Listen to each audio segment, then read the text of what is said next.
10 Personal Finance Rules You Won't Learn in School. What did you learn about personal finance in college? Credit, investing, money management? Or did you only take the courses that were mandatory for you to graduate? Well, for most people, these classes were more or less pointless, just like calculus, astronomy, and anthropology. The longer I've been out of college, the more disappointed I am about how much information was not included throughout my studies. The world tells us to go get educated, get a job, and all will be well. But unfortunately, it's not that simple. For you to succeed in the world, you need to know a lot more about money than what school will ever give you. Personal finance forms the backbone for all success stories. To save you from the hustle and bustle of having to learn from your mistakes, our team of experts have compiled a list of 10 most important rules that everyone should abide by to be ahead of the game with their finances. Grab a pen and paper. Here are 10 of the most important personal financial rules you will never learn in school. Before we start, why don't you hit the subscribe button and the bell notification icon so you never miss any of our videos. Let's begin. 10. Buying your first home. You probably heard of the popular statement, if you want to buy a home, you have to save up to 20% of the value for down payment. If you don't, you'll be forced to pay private mortgage insurance, which could really dent your account. What you won't learn in school is that while higher mortgage payments may be painful, the financial trade-off between paying more money now and waiting to save up the 20% deposit could be worthwhile.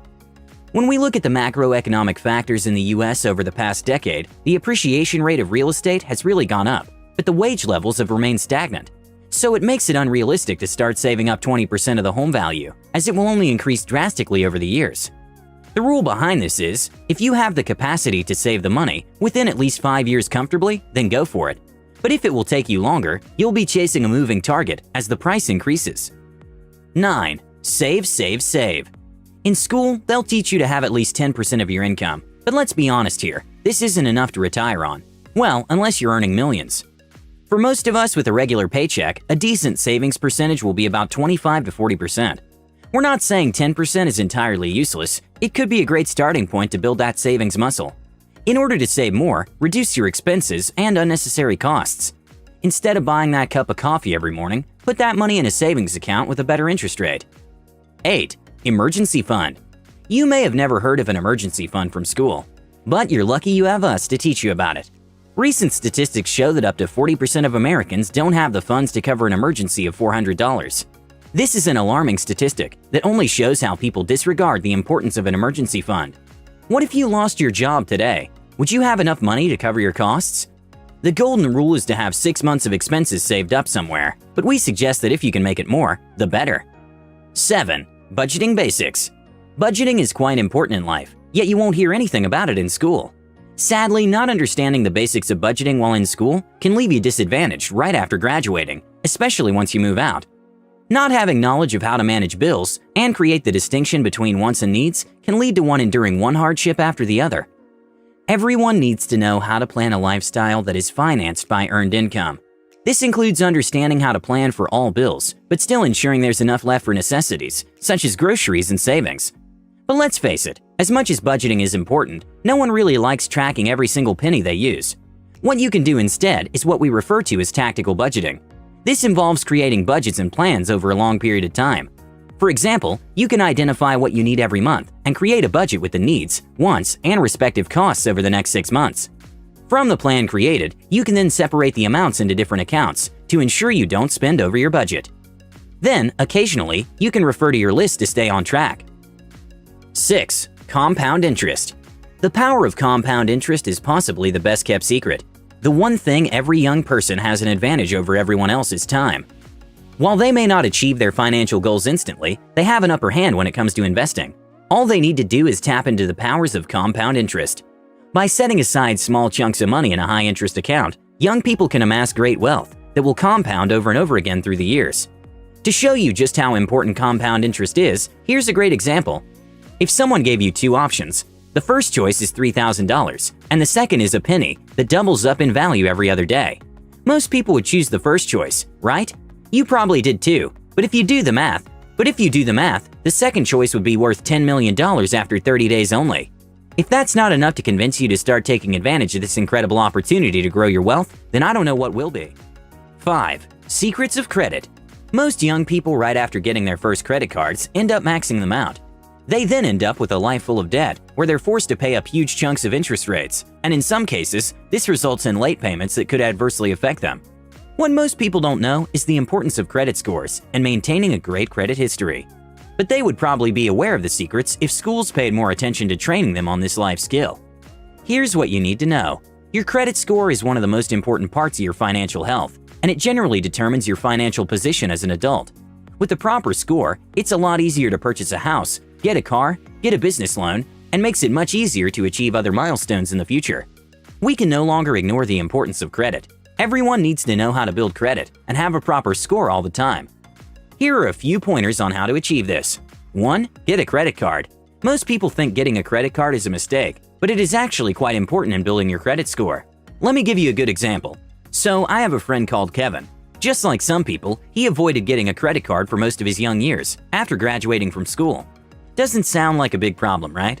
But when he started looking for a home to buy and a car, he couldn't get any loan approved because his credit statement hadn't been established.